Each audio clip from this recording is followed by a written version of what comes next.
Wow, buka Alkitab kita sama-sama. Hari ini kita masih ada dalam pembahasan kita 33 hal penting tentang penginjilan. Sebagian sudah menatap saya dan ya itu lagi. 33 minggu saya akan ngajar saudara untuk ngerti betul what is evangelization. Apa itu penginjilan? Saudara, what is the preaching the gospel? Apa artinya mengabarkan Injil? Nah, kenapa? Karena Alkitab sudah bilang di akhir zaman akan ada perang, akan ada keributan, akan ada goncangan, tapi itu baru permulaannya. Karena Injil itu harus diberitakan dulu, baru tiba kesudahannya. Jadi saudara yang kasih dalam Tuhan, inti akhir zaman yang paling jelas adalah pekabaran Injil. Ketika kita semua sudah punya hati untuk mengabarkan Injil, maka itulah awal dari kedatangan Kristus yang kedua. Orang sekarang sibuk dengan pemasangan chip. Iya kan? Kebanyakan nonton film akhir zaman tahun 70-an dari Amerika, saudara-saudara. Iya kan? Dan saya khawatir sekarang udah gak dibutuhkan chip lagi, saudara-saudara. Dunia udah jauh lebih canggih. Retina mata udah bisa membaca semuanya. Jempol udah bisa buka semuanya, saudara-saudara. Ngapain lagi perlu ditanam chip? Iya kan? Dan Alkitab gak pernah bicara chip. Chip itu hanya tafsiran dari cerita-cerita orang Amerika, dan orang yang sama sekarang mulai bikin lagi, wah chip udah mulai dibuka di mana. Saudara gue kasih dalam Tuhan, come on. Handphone saudara udah bisa isi semuanya. Dan buka handphone hanya dengan mata, buka dengan muka. Iya kan? Walaupun bapak-bapak seneng banget ini. Bapak-bapak seneng banget ini sekarang ya kan. Gak perlu tanya password lagi kan. Kalau dulu kan mau password, sekarang pakai mata ya kan. Jadi ibu-ibu gak bisa buka. Makanya Pak pastikan kalau lagi tidur tutup mata Pak. Jangan sampai buka suami. Istri taruh terbuka. Parah. Saya ingat hari-hari ini lagi beredar tulisan, kalau mau aman, curhat itu paling enak sama suami sendiri. Kenapa? Karena nggak akan sampai kemana-mana. Kalau cerita sama kakak kayak, sama saudara kayak, sama ibu kadangkala, ya kan sama teman, wah nyampe kemana-mana diceritain lagi. Paling enak itu kalau curhat sama suami, nggak bakal sampai kemana-mana. Didengerin aja enggak, apalagi untuk sampai ngerti lalu ceritain pada. Apalagi sampai ngerti, nginget, terus ceritain ke orang. Bertobat Pak. Nah, kita lanjut soal penginjilan ya. 33 hal penting namanya. Kita udah 2 tahun bersama-sama terus. Lama-lama meskipun kita gak lihat, saya udah rasa dekat sekali sama saudara ya kan. Every single Sunday saya ada di rumah saudara masing-masing ya kan. Saudara beri kesempatan untuk saya ada di rumah saudara. Sebagian bahkan di kamar tidur saudara untuk menyampaikan firman Tuhan. Wow, saudara yang kasih dalam Tuhan, I feel so close with you ya kan. Saya rasa meskipun gak ketemu, tapi rasa dekat sekali. Dan saya rasa saudara udah bagian yang tak terpisahkan. Nah, saya mau kehendak Allah ini, rancangan Allah ini kita mengerti. 33 hal penting tentang penginjilan. Dan kita mau belajar, kita akan banyak belajar tentang penginjilan Petrus, penginjilan Paulus, penginjilan Yesus. Dan kita juga mau mengerti tentang penginjilan gereja mula-mula, saudara-saudara. Jadi kita lihat ya dari gereja mula-mula, lalu Stefanus yang Raja Batu sampai mati, Yesus, lalu Petrus, Paulus, dia tokoh-tokoh Alkitab, semua pada dasarnya mengabarkan Injil. Karena mereka mengabarkan Injil, saya juga harus mengabarkan Injil. Amin. Ayo sama-sama bilang sama saya harus mengabarkan Injil. Ya, saya juga harus mengabarkan Injil. Nah, sekarang ketik di live chat saudara. Yes. Ketik di live chat saudara. Saya juga harus memberitakan Injil. Iya. Saya juga harus memberitakan Injil. Yes. Saya juga harus memberitakan Injil. Wow. Saya juga harus memberitakan Injil. Yes. Nah, ini yang kita mau belajar tentang penginjilan gereja mula-mula di pembahasan ke-13 kita. Klik. Kisah Para Rasul 2 ayat 41 sampai 47. Cara hidup jemaat yang pertama. Orang-orang yang menerima perkataannya, perkataan firman, memberi diri dibaptis. Dan pada hari itu jumlah mereka bertambah kira-kira 3.000 jiwa. Artinya setiap kali kita dengar firman Tuhan harus ada respons. Kalau belum dibaptis ya dibaptis. Kalau merokok berhenti merokok. Kalau hidup dengan alkohol, judi, minum mabuk, pornografi, berhenti saudara. Kalau tadi hidup dalam kekerasan, kekasaran, harus ada respons yang positif. Menerima Injil tanpa memberi respons, itu adalah kebodohan. Makanya Alkitab bilang, kalau Roh Kudus bicara kepadamu jangan keraskan hati. Nah, salah satu yang iblis mau buat adalah, iblis gak peduli kita di gereja, iblis gak peduli kita dengar firman Tuhan, iblis gak peduli kita didoakan sejauh kita gak ada respons. Makanya kita lihat, ada orang dengar firman tapi tetap kepala batu. Dengar firman tapi tetap pelit.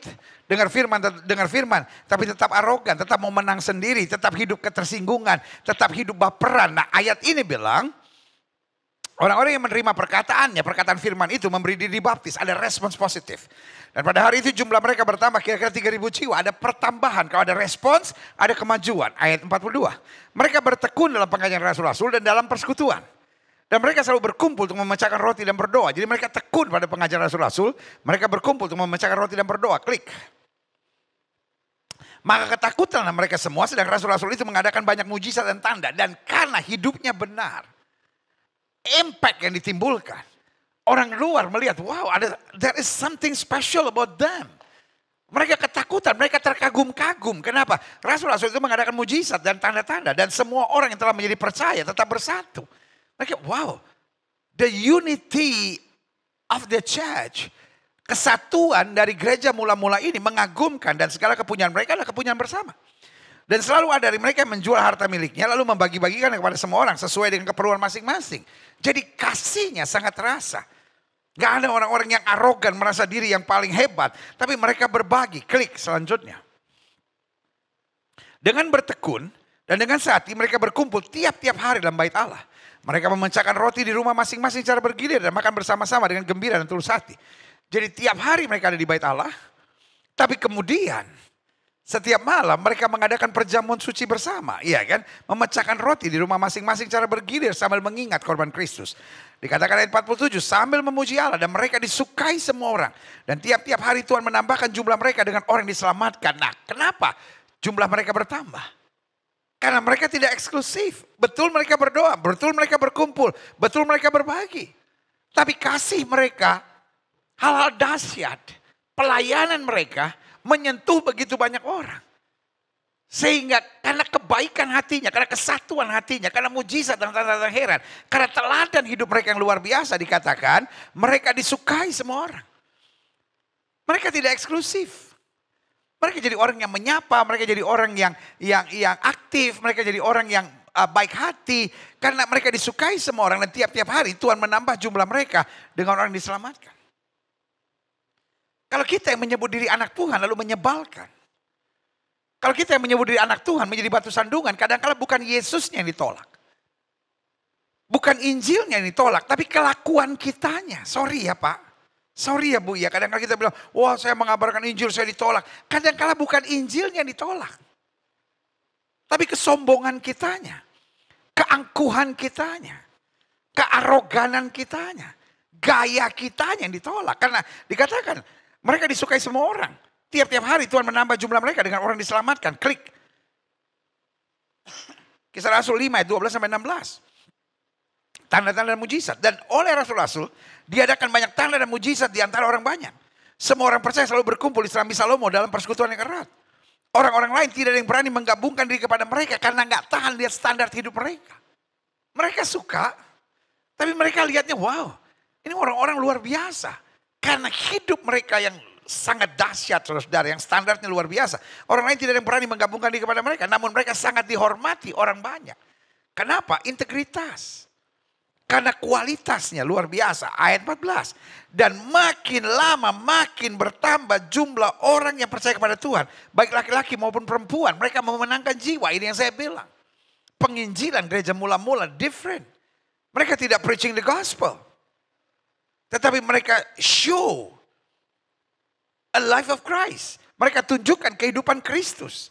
Dan akhirnya mereka disukai semua orang. Mereka berdampak. Mereka hidup dengan mujizat dan tanda-tanda heran. Dan orang melihat sesuatu yang berbeda. Kita lihat selanjutnya. Bahkan mereka membawa orang-orang sakit keluar ke jalan raya dan membaringkannya di atas balai-balai dan tilam. Supaya apabila Petrus lewat, setidak-tidaknya bayangan yang mengenai salah seorang dari mereka. Bayangkan hanya bayangan yang menyembuhkan orang sakit. Wow. mujizat, tanda-tanda heran nyata karena mereka hidupnya benar, hidupnya kudus, hidupnya mendekat pada Tuhan. Ayat 16. Dan juga orang banyak dari kota-kota di sekitar Yerusalem datang berduyun-duyun. Serta membawa orang-orang yang sakit dan orang-orang yang diganggu roh jahat. Dan mereka semua, mereka semua disembuhkan. Saudaraku yang kasih dalam Tuhan, penginjilan gereja mula-mula begitu nyata, begitu cepat, begitu luar biasa. Sehingga multiplikasi jemaat itu sangat dahsyat. Klik. Saya pelajari secara kuantitatif dan secara kualitatif, baik secara jumlah maupun secara kualitas, pertumbuhan gereja mula-mula sangat signifikan. Saya ambil contoh. Klik. Dimulai dari 120 orang yang berkumpul di loteng atas Yerusalem. Klik. Kisah para Rasul 1 ayat 15. Pada hari itu berdirilah Petrus di tengah-tengah saudara-saudara yang sedang berkumpul itu. Kira-kira 120 orang banyaknya. Jadi mulai dari berapa? 120 orang. Itulah awal dari gereja mula-mula, 120 orang. Klik.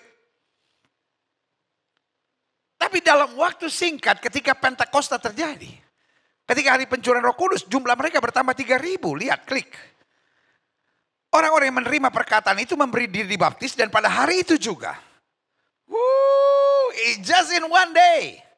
Jumlah mereka bertambah kira-kira 3.000 jiwa. Jadi bukan bertambah 2.880, bukan. Bertambah 3.000. Jadi sekarang jumlahnya 3.120 jiwa. Klik. Hey, menjadi 5.000. Wow. Gak sampai setahun, jumlah mereka luar biasa. Lihat Kisah Rasul 4 ayat 4. Tetapi di antara orang-orang yang mendengar ajaran itu banyak yang menjadi percaya. Sehingga jumlah mereka menjadi kira-kira 5.000 orang laki-laki. Belum termasuk wanita dan anak-anak. Wow, ini yang saya bilang multiplikasi. Ini bukan hanya bertambah. Tetapi bertambah berlipat kali ganda. Penuaian besar-besaran di awal gereja mula-mula terjadi.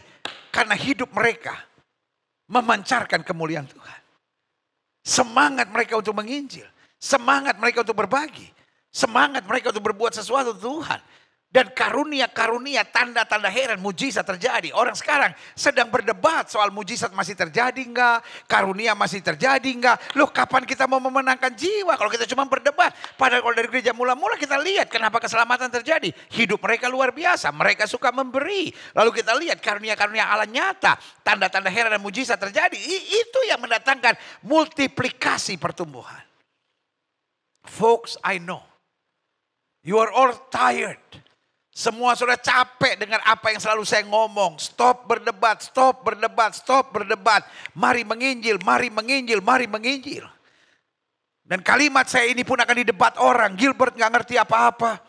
Suruh stop berdebat, suruh stop berdebat. Masih banyak pengajaran yang salah yang perlu kita luruskan. Saudaraku yang kasih dalam Tuhan, luruskanlah pengajaran saudara untuk diri saudara sendiri dan rombongan saudara. Karena yang seringkali saudara anggap salah, yang seringkali saudara anggap sesat, itu hanya berbeda karena kita berasal dari denominasi yang berbeda. Tetapi kita punya hukum iman yang berbeda. Kita punya pengakuan iman dari gereja masing-masing yang berbeda, saudara-saudara. Iya kan? Ada gereja-gereja yang percaya bahasa roh, ada gereja-gereja yang tidak percaya bahasa roh. Gereja-gereja yang tidak percaya bahasa roh, ayo menginjil. Gereja-gereja yang percaya bahasa roh, ayo menginjil. Gereja-gereja yang baptisnya selam, ayo menginjil. Gereja-gereja yang baptisnya persik, ayo menginjil. Gereja-gereja yang percaya mujizat dan kuasa Allah, ayo menginjil. Gereja-gereja yang tidak percaya kuasa dan mujizat Allah, tetap menginjil. Gereja-gereja yang percaya bahwa hidup akan diberkati, ayo menginjil. Gereja-gereja yang percaya bahwa hidup harus susah, ayo menginjil. We need the gospel. The world need the gospel. The world doesn't need your debate. Dunia nggak butuh debat, saudara itu. Dunia hanya butuh Injil, karena Injil adalah jawaban. Yang setuju katakan haleluya. Yes. Lihat apa yang terjadi. Jumlah mereka kira-kira 5.000 orang laki-laki. Lihat selanjutnya, klik. Setelah 5.000 bertambah lagi, coba lihat. Dan makin lama, makin bertambahlah jumlah orang yang percaya kepada Tuhan, baik laki-laki. Mereka udah gak bisa hitung lagi. Dari 120 jadi 3.000, dari 3.000 jadi 5.000. Wow, multiplikasi yang luar biasa. Akhirnya mereka cuma bilang bertambah-tambah. Itu di Kisah Rasul 5 ayat 14, lihat selanjutnya. Jumlah murid, jadi bukan hanya pengikut. Tapi sekarang yang mereka lihat udah bisa dimuridkan, bertambah-tambah. Coba lihat. Ini udah di Kisah Rasul 6 ya, jadi kita lihat kemajuannya.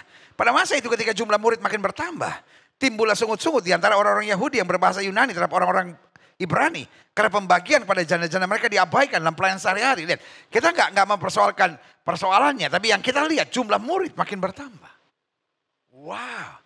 Sekarang bukan jumlah pengikut, tapi muridnya juga bertambah. Jadi jumlah murid bertambah.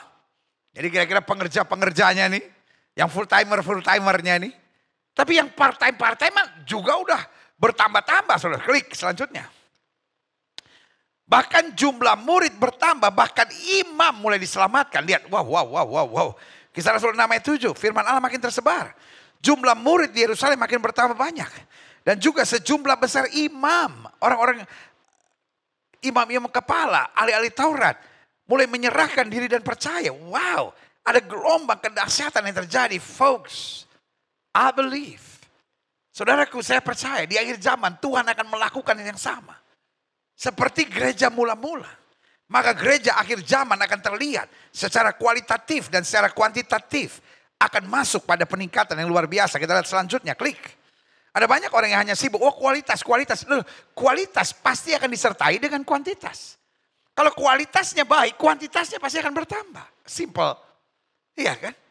Jangan hanya bersembunyi di balik persoalan, lalu kita yang penting kualitasnya. No. Kalau kualitas baik, maka kuantitasnya juga akan mengikuti. Kita lihat. Jemaat bahkan dalam keadaan damai dan jumlahnya bertambah. Coba lihat ayat ini. Di Kisah Rasul 9 dikatakan, selama beberapa waktu jemaat di seluruh Yudea, Galilea dan Samaria, ini bukan hanya di Yerusalem, Yudea, Galilea sampai Samaria, berada dalam keadaan damai. Jemaat itu dibangun dan hidup dalam takut akan Tuhan. Betul ada tekanan, betul ada tantangan, tapi merekanya damai. Kualitasnya dahsyat. Damainya bukan karena gak ada masalah, karena mereka cukup dewasa menghadapi tantangannya. Pergumulan di antara mereka selalu ada, tapi mereka dewasa mengatasinya. Maka dikatakan, jemaat itu dibangun dan hidup dalam takut akan Tuhan. Jumlahnya, lihat ya, karena kualitasnya meningkat, maka kuantitasnya juga meningkat. Jumlahnya, kuantitasnya makin bertambah besar. Oleh pertolongan. Bukan oleh pengajaran yang hebat mereka, bukan oleh kekuatan mereka. Oleh pertolongan dan penghiburan apa? Roh Kudus. Kita lihat selanjutnya.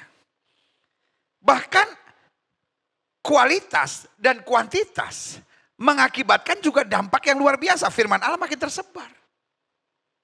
Jadi jangan jago kandang, bos.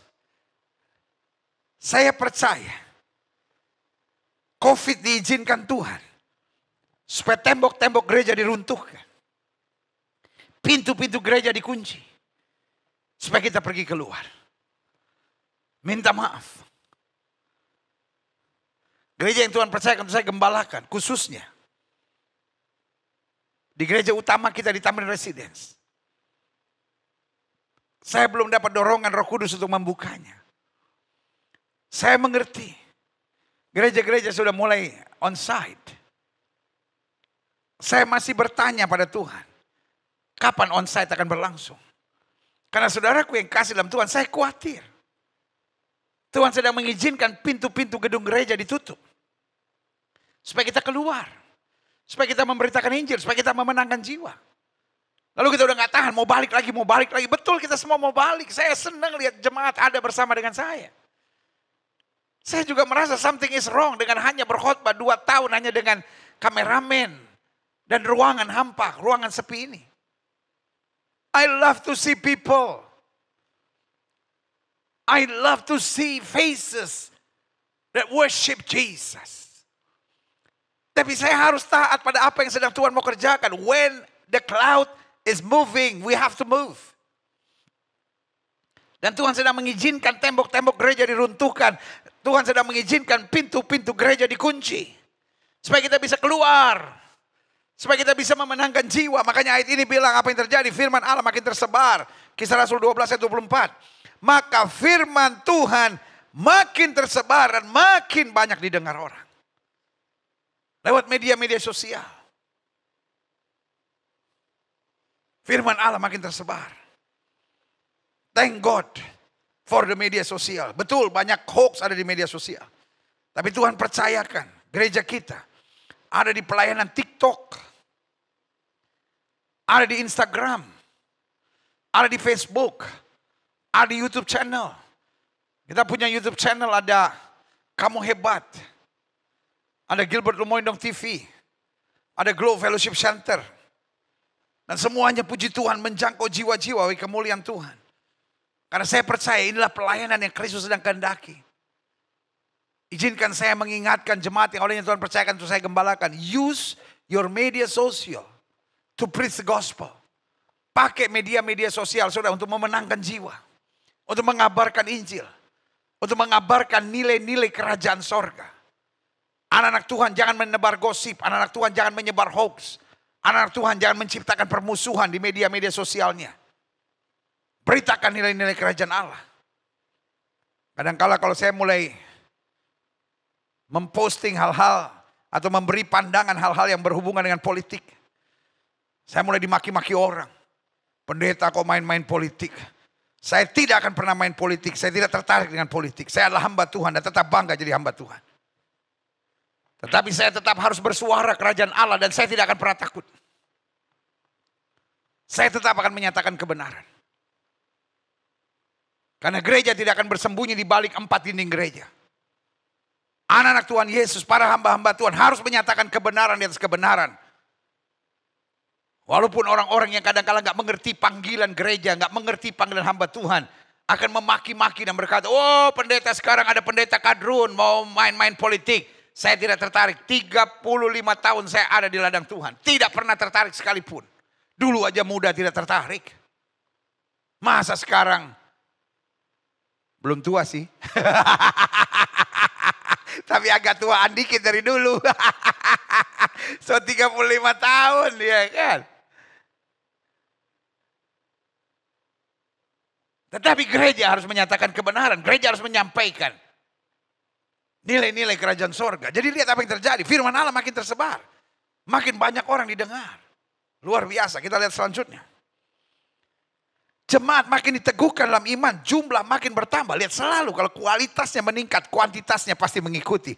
Ini udah sampai di Kisah Rasul 16. Jadi gereja mula-mula terlihat ya, kemajuan penginjilannya. Dan kemajuan penginjilan yang sehat akan menciptakan kualitas-kualitas yang luar biasa. Serta kuantitas-kuantitas yang mengagumkan. Makanya lihat Kisah Rasul 16 ayat 5. Demikianlah jemaat-jemaat diteguhkan dalam iman. Dan makin lama makin bertambah besar jumlahnya. Imannya makin mantap. Sehingga apa yang terjadi? Kualitasnya makin luar biasa. Imannya makin mantap. Pelayanan mereka makin dahsyat. Jangkauan mereka makin luas. Dampak mereka makin nyata. Haleluya. Kita lihat selanjutnya. Bahkan. I'm so happy for this. Hampir seluruh Asia mendengar tentang Injil. Gak ada internet. Gak ada media sosial. Gak ada TikTok. Nggak ada Facebook. Petrus nggak bilang sama Paulus, upload dong, upload. Taruh di story ya, taruh di story ya. No way. Nggak ada radio. Nggak ada TV. Tapi Injil tersebar karena ada kuasa, ada semangat, ada api. This world need the gospel. This world need the gospel. This world need the gospel. Folks, saya nggak mau tahu saudara ikut atau tidak. Tapi 33 minggu berturut-turut saya akan khotbah tentang penginjilan. Capek-capek deh. Saya ngerti nggak ada gereja, nggak ada pendeta segila itu yang akan khotbah 33 minggu hanya tentang penginjilan. But I will do it. Saya nggak mau tahu di akhir minggu ke-33. Jangan-jangan udah nggak ada yang ngikutin saya. Tinggal saya, istri. 3 anak, 2 menantu, dan 3 cucu.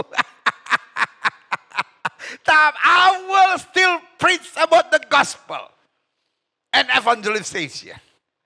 Karena saudaraku yang kasih dalam Tuhan, ini yang Tuhan taruh beban di hati saya. Yang kurang di akhir zaman ini adalah spirit of evangelization, roh penginjilan. Tuhan mau kita menolong orang. Tuhan mau kita menjadi terang. Tuhan mau kita menghadirkan damai. Tuhan mau kita menghadirkan kasih. Lihat apa yang terjadi. Hampir seluruh Asia mendengar tentang Injil. Klik. Kisah Rasul 19 ayat 26. Sekarang kamu sendiri melihat dan mendengar. Bagaimana Paulus bukan saja di Efesus. Tapi juga hampir di seluruh Asia. Istilah mereka yang gak suka. Membujuk dan menyesatkan banyak orang dengan mengatakan bahwa apa yang dibuat oleh tangan manusia bukanlah dewa. Tapi lihat. Ini bukan Paulus loh yang bersaksi dan bilang, wah puji Tuhan saya udah. Buat Paulus gak penting. Buat rasul-rasul gak penting. Buat gereja Tuhan gak penting hasil. Yang penting kerja, lakukan yang terbaik. Orang sekarang sedang sibuk, wah pelayanan saya dong begini. Oh pelayanan saya. Ini bukan Paulus yang ngomong. Ini orang yang gak suka sama Paulus. Sekarang kamu sendiri melihat dan mendengar bagaimana Paulus bukan saja di Efesus. Tapi juga hampir di seluruh Asia telah membujuk dan menyesatkan banyak orang dengan mengatakan bahwa apa yang dibuat oleh tangan manusia bukanlah dewa. Hampir seluruh Asia mendengar Injil. Belum ada pesawat bos. Belum ada peralatan canggih. Belum ada mikrofon yang hebat seperti ini. Belum ada lampu-lampu yang hebat. Belum ada ruangan yang hebat ini yang bisa di-upload di YouTube. Dari rumah ke rumah. Dari sinagoga ke sinagoga. Dari pasar ke pasar. Rasul-rasul memberitakan Injil. Hampir seluruh Asia mendengar. Klik.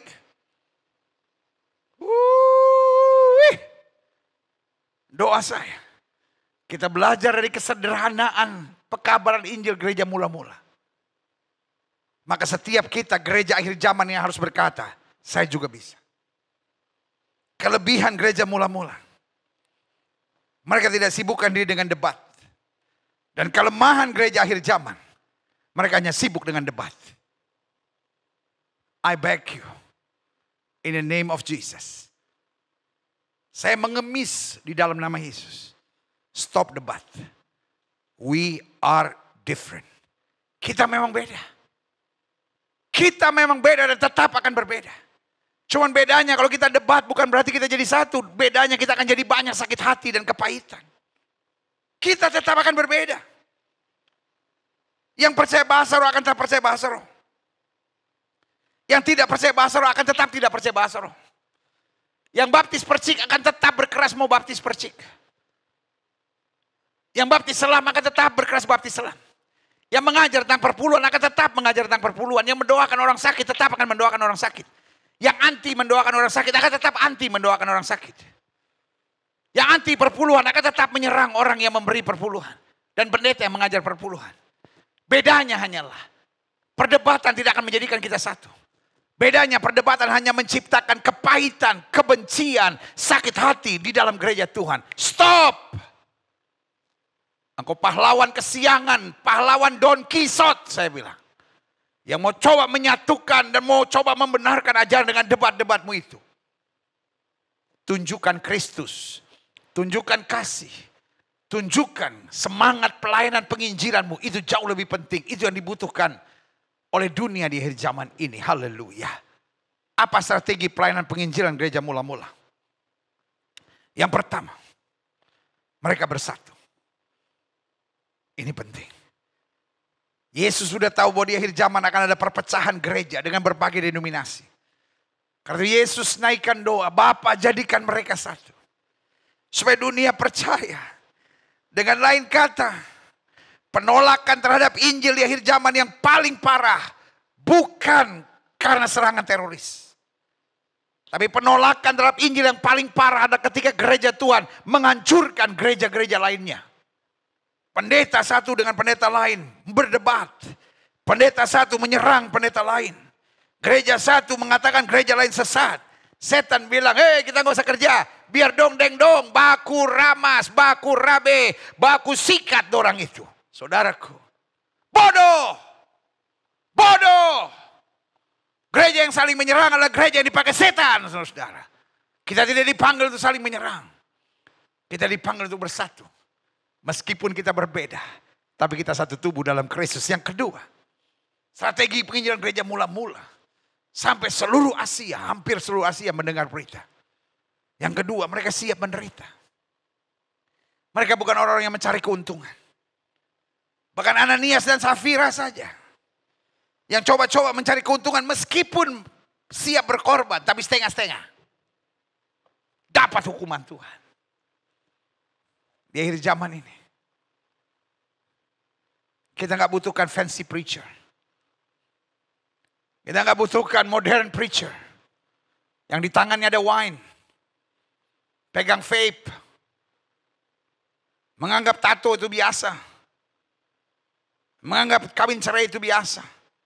Menganggap pornografi itu normal. Yang penting pokoknya kita diurapi Tuhan. Masuk keluar diskotik itu biasa. Saudaraku. Saya tidak bilang orang yang keluar masuk diskotik akan dimuntahkan Tuhan, dibuang ke neraka. Tapi yang saya mau bilang kalau kita sudah bertobat. Kita tinggalkan cara hidup yang najis seperti itu. Tuhan Yesus mengasihi orang-orang yang ditato. Tapi bukan berarti kalau kita udah mengasihi Yesus sudah bertobat lalu sengaja pakai tato. Kalau saudara mau buat silahkan. Masyarakat yang akan menilai saudara kok. Tetapi yang saya percaya anak Tuhan Yesus tidak akan bersikap kontroversi. Karena anak Tuhan Yesus tidak mencari sensasi. Anak-anak Tuhan Yesus tulus mau jadi berkat. Bahkan Paulus katakan kalau makanan nggak saja menjadi batu sandungan, aku tidak akan memakannya. Karena target kita bukan bagaimana apa yang saya suka supaya orang lain terima. Bukan. Bagaimana supaya kita jadi berkat dan memenangkan jiwa sebanyak mungkin orang. Folks. Aku mengetuk pintu hatimu. Untuk sadar. Ini waktu penuaian di akhir zaman. Ini bukan waktu kontroversi. Ini bukan waktu untuk berdebat. Ini bukan waktu untuk membuat sensasi-sensasi tertentu. Mari merendahkan diri. Kita hanya hamba. Yang suka buat sensasi itu bos. Yang suka buat sensasi itu artis. Tapi kita hanya hamba. Hamba taat saja. Lakukan hal yang baik. Maka berkat Tuhan akan luar biasa. 3. Apa strategi pelayanan penginjilan gereja mula-mula? 1 persatu. 2 siap menderita. Yang ketiga pelayanannya penuh kuasa. Pelayanan bukan hanya dengan kata-kata. Bukan hanya motivasi. Betul mereka memotivasi banyak orang. Saya nggak tahu kenapa. Kalau kita lihat sejarah. Para motivator-motivator hebat. Itu mulai dari gereja. Norman Vincent Peale. Mulainya dari gereja. Pengajar-pengajar motivasi pertama itu dari gereja. Tapi sekarang repotnya. Orang-orang gereja sedang belajar dari motivator-motivator. Hello, something is wrong. Gereja memotivasi, tapi bukan itu hanya tugas gereja. Tugas gereja membawa jemaat pada pelayanan kuasa. Karena kita bukan cuma butuh motivasi. Kita butuh dilepaskan dari setan-setan. Kita perlu disembuhkan dari sakit penyakit. Kita perlu dibebaskan dari kutuk kegelapan, kutuk nenek moyang. Dan hanya kuasa dan tanda-tanda heran yang akan mengerjakannya.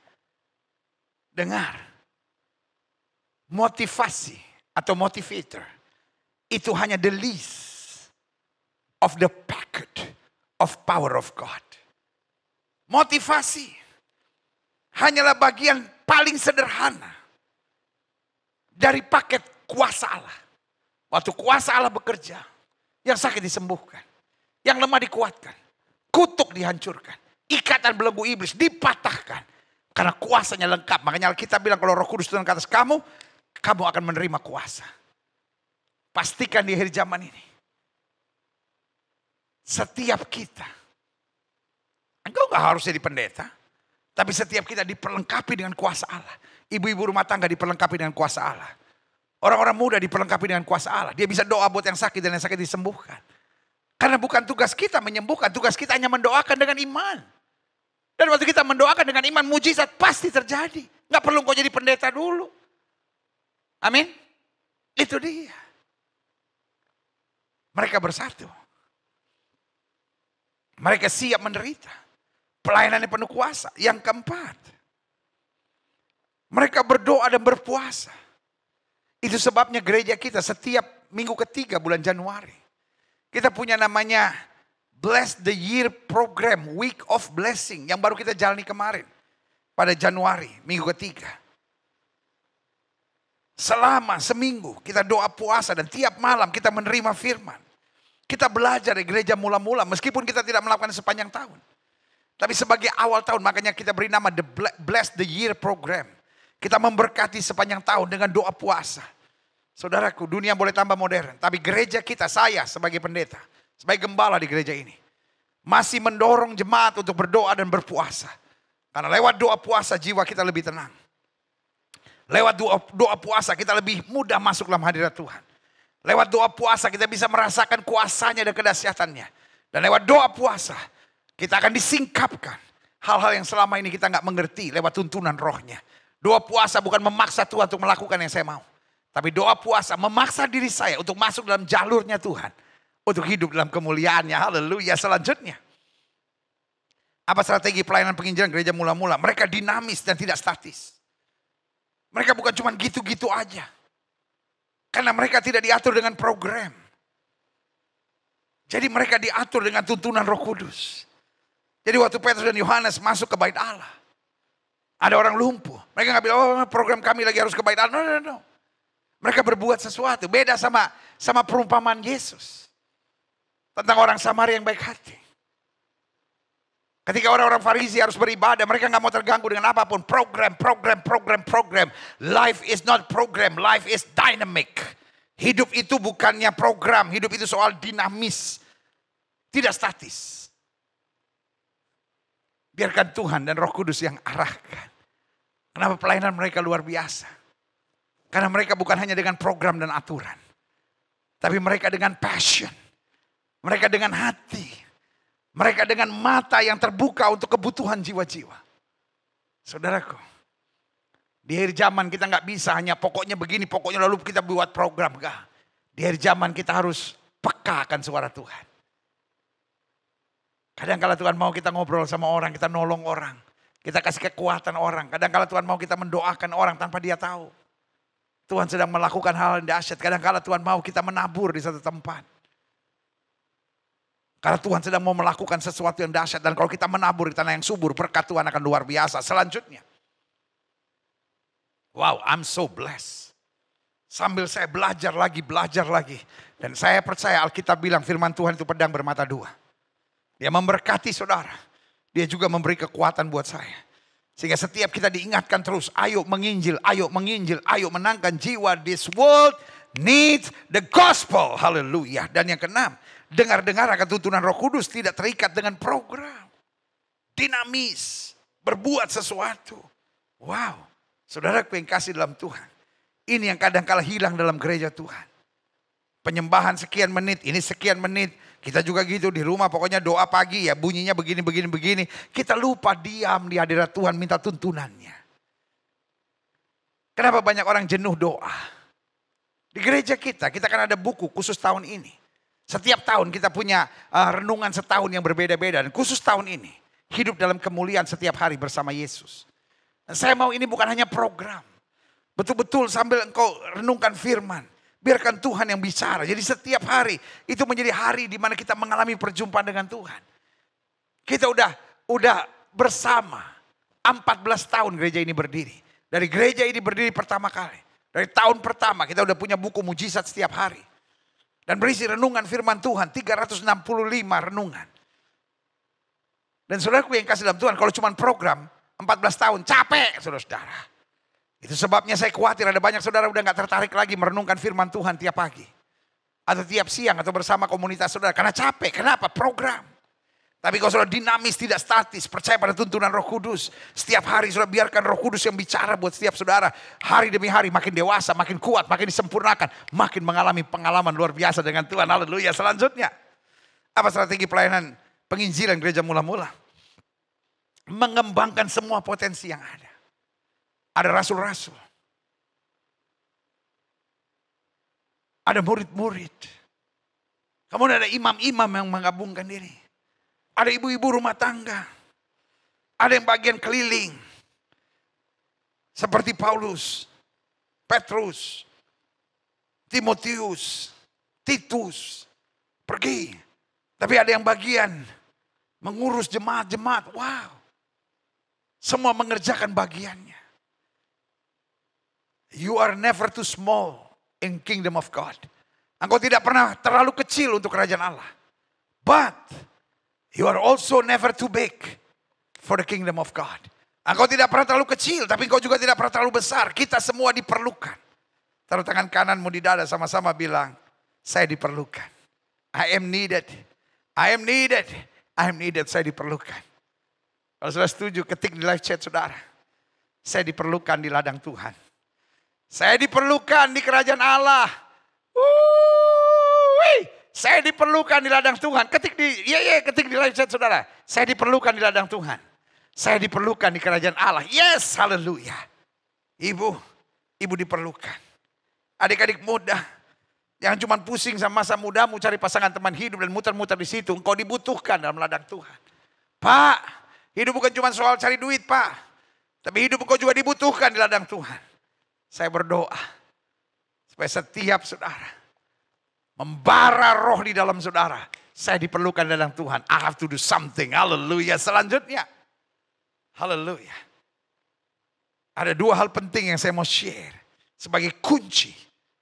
Bagaimana pelayanan penginjilan. Gereja mula-mula. Mereka menghadapi penderitaan dengan gembira hati. Coba lihat ayat ini. Kisah Rasul 5 ayat 40 sampai 42.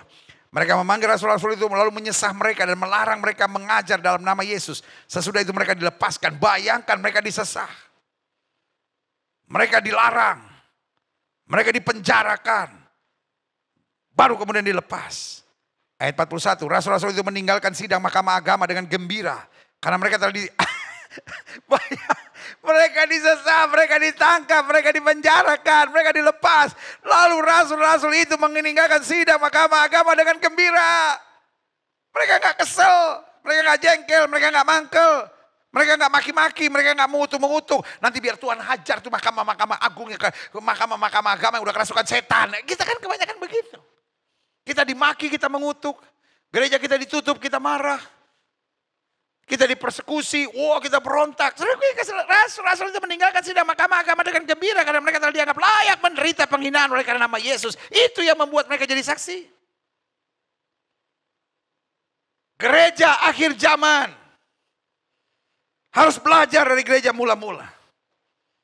Gereja akhir zaman harus belajar dari gereja mula-mula. Gereja mula-mula succeed.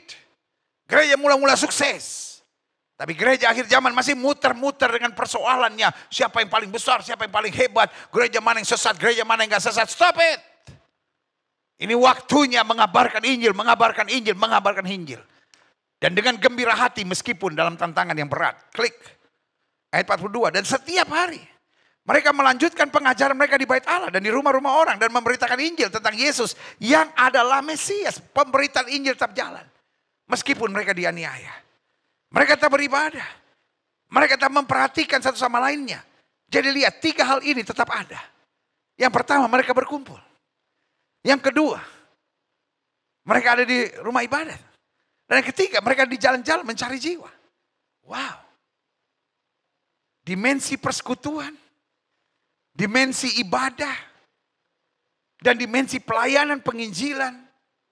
Penjangkauan jiwa semua dijalankan dengan teratur. Wow, luar biasa. Selanjutnya, yang terakhir, saya undang pemain musik maju ke depan. Strategi penginjilan. Gereja mula-mula.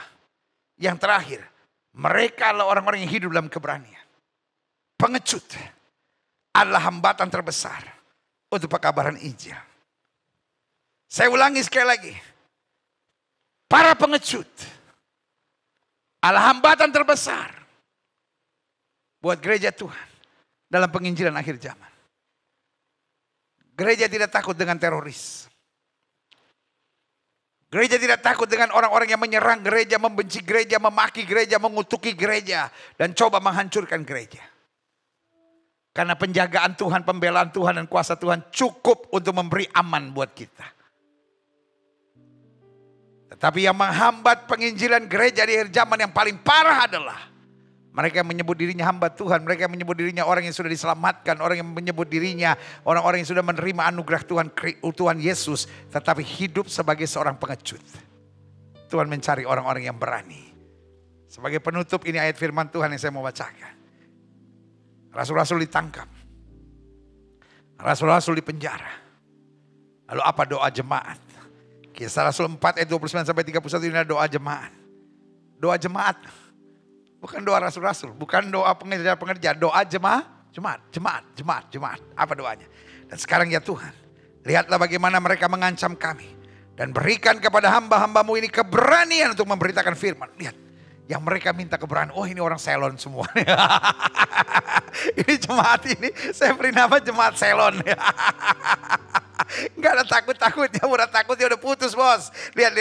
Dan sekarang ya Tuhan, lihatlah bagaimana mereka mengancam kami. Dan berikan kepada hamba-Mu ini keberanian. Haleluya. Untuk memberikan firman. Mereka ditangkap karena pemberitaan firman. Tapi mereka mintanya apa? Keberanian. Mereka gak bilang Tuhan kirim pasukan malaikat, Tuhan berlapis-lapis. Kita kalau doa gitu kan, Tuhan kirim pasukan malaikat-Mu berlapis-lapis. Mau bikin apa bos? Pasukan malaikat Tuhan berlapis-lapis, satu malaikatnya cukup bos, jaga lu gitu ya kan. Tapi lihat mereka berdoa. Mereka gak minta pasukan malaikat menjaga. Mereka gak minta bahwa kutuk Tuhan turun atas mereka. Mereka cuma minta keberanian. Tantangan yang besar, berikan kami keberanian. Lihat ayat yang ke-30, ulurkan tanganmu. Ayat 30 bilang apa? Ulurkan tanganmu untuk menyembuhkan orang. Dan adakan tanda-tanda mujizat-mujizat oleh nama Yesus hamba-Mu yang kudus. Ayat 31. Dan ketika mereka sedang berdoa apa? Minta keberanian. Goyanglah tempat mereka berkumpul itu. Ini yang saya rindukan. Pengalaman yang sama. Gereja Tuhan di akhir zaman seperti gereja Tuhan. Di gereja mula-mula. Yaitu berdoa minta keberanian. Bukan sekedar minta pembalasan. Bukan sekedar minta penjagaan.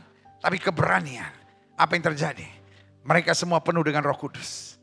Jadi kalau kita takut, bukan karena kita hanya pengecut, tapi karena gak ada Roh Kudus dalam hidup kita. Gereja Tuhan di akhir zaman, kita stop berdebat. Kita minta keberanian, kita minta Roh Kudus. Lalu apa yang terjadi? Mereka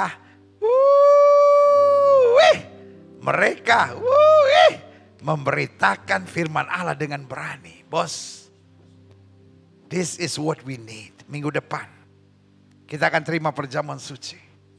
Dan saya mau berdoa secara khusus. Supaya Tuhan melepaskan roh-roh pengecut dalam hidup saudara. Sehingga saudara gak jadi orang Kristen yang pengecut-pengecut lagi. Tapi kau jadi orang Kristen yang punya hati untuk keselamatan jiwa-jiwa. Kita gak tahan lihat orang menuju neraka. Masalah orang itu mau menolak, itu haknya. Kita gak akan membenci, kita gak akan sakit hati, kita gak akan dendam. Tapi kita punya tugas mengabarkan Injil. Bukan untuk menjadikan mereka Kristen. Tapi untuk melepaskan mereka dari maut. Dan membawa pada keselamatan yang kekal. Yesus, ku bangga padamu. Haleluya. Yesus, ku bangga padamu. Yesus, Kaulah harta kebanggaanku. Selamanya ku padamu. Kau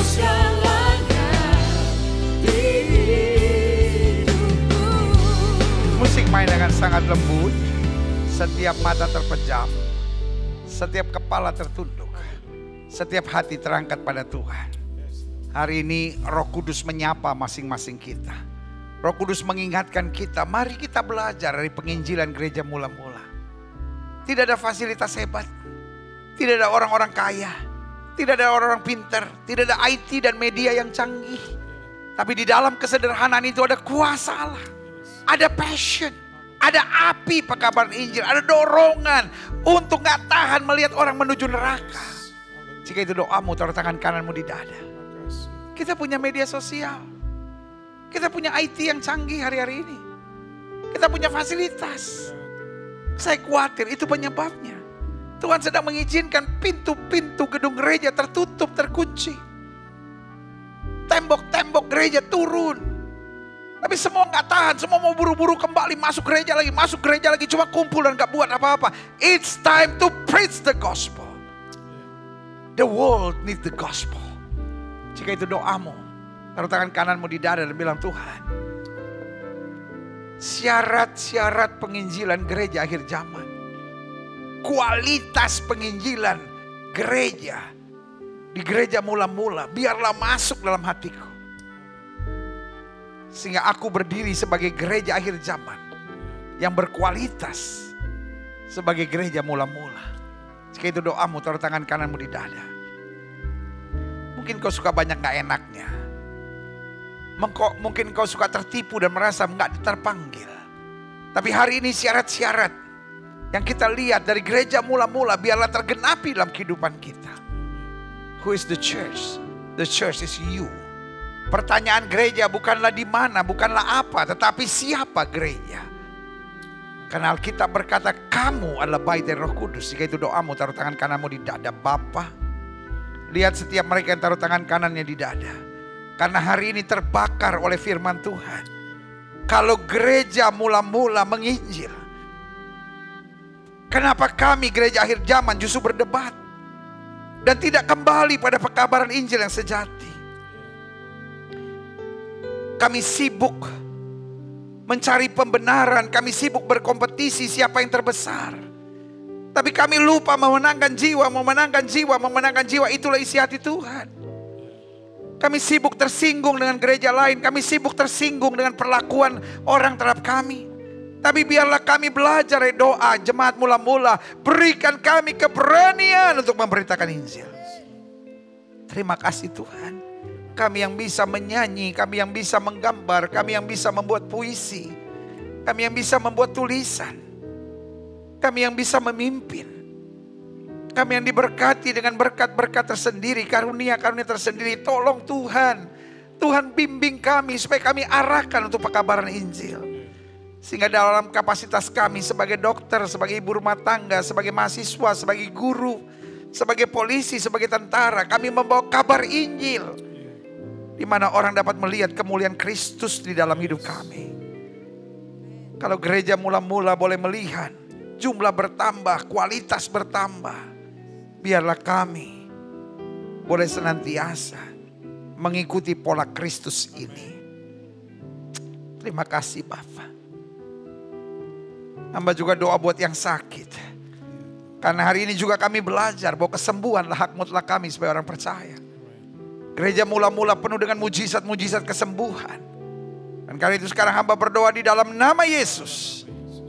Sakit penyakit disembuhkan. Letakkan tangan kananmu di bagian tubuhmu yang sakit dan mulai imani janji Tuhan. Hai sakit penyakit. Hai sakit penyakit. Kami perintahkan keluar dalam nama Yesus. Segala virus, segala bakteri, segala penyakit, segala infeksi, segala serangan kegelapan, kutuk-kutuk nenek moyang kami patahkan, keluar dalam nama Yesus. Keluar dalam nama Yesus. Tubuh kami adalah bait Roh Kudus, bukan tempat penyakit.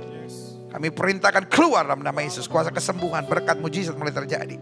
Dan kami percaya Yesus kami tidak berubah dulu kemarin hari ini dan sampai selama-lamanya. Dengan iman kami nyatakan oleh bilur-bilur Kristus kami yang percaya sudah dijamah dan disembuhkan Tuhan dengan kuasa-Mu yang luar biasa. Haleluya. Haleluya. Haleluya. Kami deklarasikan kesembuhan di dalam nama Yesus. Mulai imani aku sembuh oleh bilur Yesus. Jangan bimbang. Karena sesuai dengan imanmu jadi padamu. Bapa, hamba mengasihi jemaatmu satu persatu. Apa yang Tuhan taruh di hati hamba sudah hamba sampaikan bagi umatmu. Hamba doa firman termeterai. Apa saja yang mereka kerjakan dibuat Tuhan berhasil. Mereka gak turun tapi naik. Mereka gak jadi ekor, mereka jadi kepala. Hari-hari yang penuh mujizat boleh menjadi bagian hidup mereka. Terima kasih Tuhan. Bangsa negara kami Indonesia selamatkan ya Allah. Umat mayoritas di bangsa ini Tuhan tuntun, Tuhan beri damai sejahtera, Tuhan bawa pada keselamatan-Mu. Bapak Presiden, Wakil Presiden, para menteri, pejabat di pusat dan di daerah, para gubernur, para bupati, para wali kota, para panglima daerah militer, para kapolda, polisi, tentara, kapolri, dan panglima TNI. DPRD tingkat 1, DPRD tingkat 2, DPR RI, DPD, BNPT, BNPB, KPK, BPK, Mahkamah Agung, Kejaksaan, Pengadilan, Hakim, Notaris, dan juga pengacara dalam perlindungan Tuhan yang sempurna. Tutup bungkus dengan darah-Mu. Jauhkan dari segala roh rakus, roh egois, roh korupsi. Tapi dituntun dengan takut akan Tuhan dan hikmat akal budi. Jauhkan dari pemimpin-pemimpin kami, dukun, paranormal, dan kuasa-kuasa kegelapan. Tapi hati yang takut akan Tuhan dengan hikmat dari sorga membimbing mereka. Keamanan di bangsa ini baik dalam nama Yesus. Kesehatan di bangsa ini baik. Covid berhenti. Segala sesuatunya semakin baik. Dokter, suster, bruder, tenaga-tenaga kesehatan dalam berkat Tuhan yang sempurna. Terima kasih Tuhan. Ekonomi bangsa kami baik. Politiknya baik. Bahkan menjelang 2024 yang sudah mulai dipanas-panaskan kembali. Segala roh kegaduhan ini kami tolak, kami patahkan dalam nama Yesus. Yesus adalah Tuhan atas Indonesia, memberi damai sejahtera. Yang memang suka mengadu domba kami tolak di dalam nama Yesus. Singkirkan dari bangsa ini. Bahkan mafia-mafia yang hanya mencari kepentingan-kepentingan di tengah penderitaan, kami tolak di dalam nama Yesus. Singkirkan dari bangsa ini. Terima kasih Bapa. Terima kasih. Indonesia diberkati, Indonesia damai, Indonesia baik. Kami deklarasikan senantiasa. Gereja-gereja di mana-mana tempat, baik yang sudah onsite maupun yang masih online, Tuhan memberkati. Tuhan pakai terus untuk memberitakan kebenaran kasih-Mu. Gerejamu di tempat ini, Gereja Bethel Indonesia Global Fellowship Center, Tuhan pakai terus untuk menegakkan kerajaan Allah dalam kebenaran dan kasih. Dan akhirnya setiap kami mau hidup dalam terang-Mu. Setiap kami boleh menjadi gereja akhir zaman yang mengambil pelajaran dari gereja mula-mula untuk hidup dalam kemuliaan-Mu dengan semangat menginjil yang memenangkan jiwa-jiwa. Di dalam nama Yesus kami berdoa. Haleluya. Sama-sama kita yang percaya katakan amin. Haleluya, haleluya. Yes. Orang yang berbahagia adalah orang yang menerima firman dan mempraktekkan dalam kehidupan sehari-hari. Pastikan tertanam dalam roh kita. This world need the gospel. Dunia ini butuh Injil. Jadilah pemberita-pemberita Injil. Lewat keseharian kita, lewat teladan hidup kita, lewat perkataan kita. Dan lewat prestasi-prestasi yang kita capai dalam kehidupan kita. Haleluya. Saatnya kita mau memberi yang terbaik buat Tuhan di minggu terakhir ini. Saudara-saudara yang mau mengembalikan perpuluhan milik Allah, yang mau memberikan korban syukur, korban penginjilan, korban pelayanan.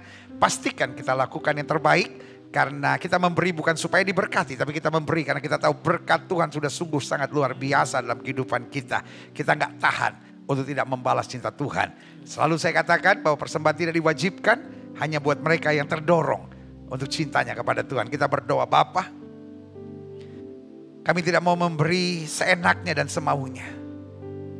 Karena kami tidak diwajibkan untuk memberi, tapi kami memberi karena kami mengasihi Tuhan. Kami merasakan berkat Tuhan yang luar biasa.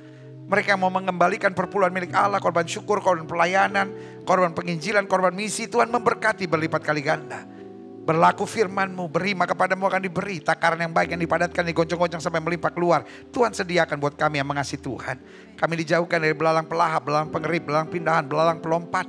Dijauhkan dari segala kerugian dan penipuan, tapi dibawa pada pengalaman-pengalaman dahsyat dengan Tuhan. Sampai bukan hanya kami diberkati, tapi juga anak cucu kami tidak akan meminta-minta roti.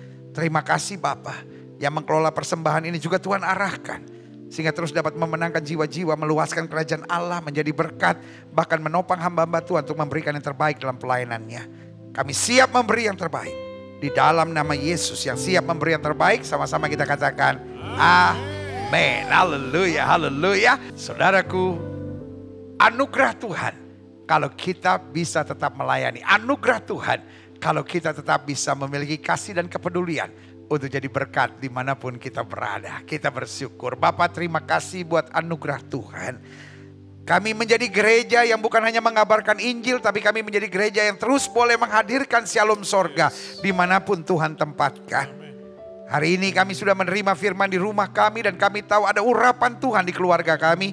Sehingga berlaku firman satu orang bertobat, seluruh isi rumah tangga diselamatkan. Sehingga kami semua dapat berkata, aku dan sisi keluargaku melayani Tuhan. Dan kami dapat deklarasikan, keluargaku adalah sorgaku dan rumahku adalah istanaku.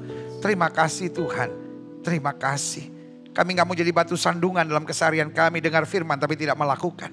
Tapi tolonglah kami dengan Roh Kudus-Mu jadi pelaku-pelaku firman yang memancarkan kemuliaan Tuhan. Terima kasih Tuhan, terima kasih. Akhirnya, saudara-saudara sekalian kekasih Kristus, permata hatinya Kristus, ingatlah bahwa Tuhan itu baik. Ingatlah selama engkau tidak miring ke kiri maupun miring ke kanan, hidupmu diberkati. Engkau tidak akan turun tapi engkau akan naik. Kau tidak akan jadi ekor, kau akan dipimpin menjadi kepala. Karena itu dimanapun kau berada, pastikan kau membawa damai Pastikan kau menyatakan kasih, menghadirkan sukacita, dan mengabarkan Injil sesuai dengan amanat agung Kristus. Suami-suami, kasihlah istrimu dan janganlah berlaku kasar kepadanya. Istri-istri, tunduklah kepada suamimu dan hormatilah suamimu. Orang tua, jangan bangkitkan sakit hati dari anak-anakmu, dan anak-anak hormatilah, taatilah orang tuamu di dalam Tuhan. Jemaat sekalian, terimalah berkat Tuhan, kasih dari Allah Bapa, anugerah, penebusan, keselamatan dari Tuhan Yesus Kristus, pimpinan, penyertaan, urapan, karunia-karunia, buah-buah Roh Kudus menyertai hidup kita masing-masing. Mulai hari Minggu yang penuh berkat, penuh mujizat, lawatan Allah di rumah masing-masing bersama Gereja Bethel Indonesia Global Fellowship Center sampai Maranatha. Yesus Kristus datang kembali untuk menjemput setiap orang yang hidup sesuai kehendaknya.